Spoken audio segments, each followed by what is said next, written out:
சதுரகிரி வரலாறு. சதுரகிரி மலை தமிழ்நாட்டின் விருதுநகர் மாவட்டத்தில் பத்திரை அருகே அமைந்துள்ள ஒரு மிக முக்கியமான ஆன்மீக மலை. இது சித்தர்கள் வாழ்ந்த இடமாகவும் சிவபெருமானின் ஒரு மிக புனிதமான திருத்தலமாகவும் கருதப்படுகிறது. சதுரகிரி பெயரின் பொருள். சதுரம். சதுரம் என்பது 4 சமபக்கங்களைக் கொண்ட ஒரு வடிவம். கிரி. கிரி என்பது மலை அல்லது குன்று என்பதைக் குறிக்கும் சொல். இந்த மலைப்பகுதி 4 மலைகளால் சூழப்பட்டுள்ளது.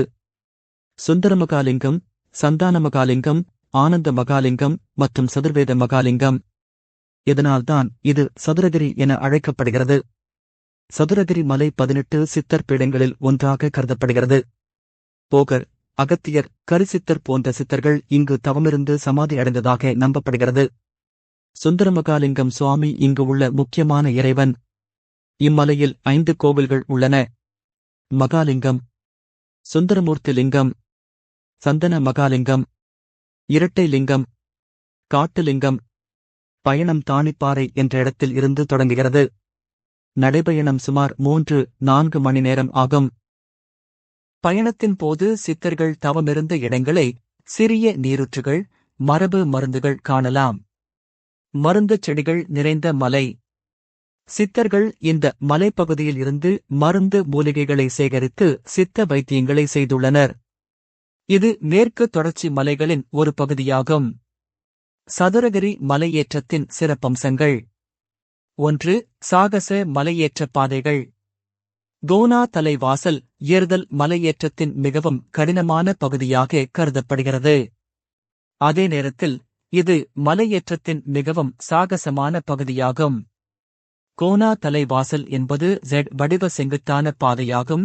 இது சுமார் 1 கிலோமீட்டர் வரை நீண்டுள்ளது.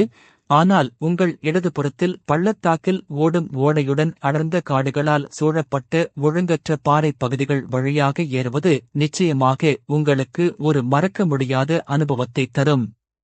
2. வளமான தாவரங்கள் மற்றும் விலங்கினங்கள். சதுரகிரி மலை பல்வேறு பன்முகத்தன்மை கொண்ட மற்றும் வளமான விலங்கினங்களின் வாழ்விடமாகும். இது பழுப்பு நிற அணில் வனவிலங்கு சரணாலயத்திற்குள் அமைந்திருப்பதால் இது ஒரு முக்கியமான பறவை பகுதியாக அங்கீகரிக்கப்பட்டுள்ளது.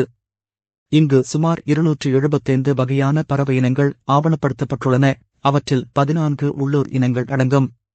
இந்த பாதை முழுவதும் நீங்கள் பல்வேறு வகையான பறவைகள் மற்றும் பூக்கும் தாவரங்களைக் காணலாம். மேலும் பல அரிய மூலிகை தாவரங்களையும் இங்கே காணலாம். 3. மேற்கு தொடர்ச்சி மலைகளின் பரந்த காட்சி. சதுரகிரி முனையம் மேற்கு தொடர்ச்சி மலைகளின் அடர்ந்த காடுகளால் சூழப்பட்ட ஒரு பள்ளத்தாக்கில் அமைந்துள்ளது. எல்லா பக்கங்களிலிருந்தும் உங்களைச் சுற்றியுள்ள பசுமையான பசுமையைக் கண்டு நீங்கள் மகிழ்ச்சியடைவீர்கள். சென்னையிலிருந்து பொதுப் போக்குவரத்து மூலம் சதுரகிரிக்குச் செல்ல நீங்கள் ஸ்ரீவில்லிபுத்தூர் அல்லது விருதுநகருக்கு ரயிலில் செல்லலாம்.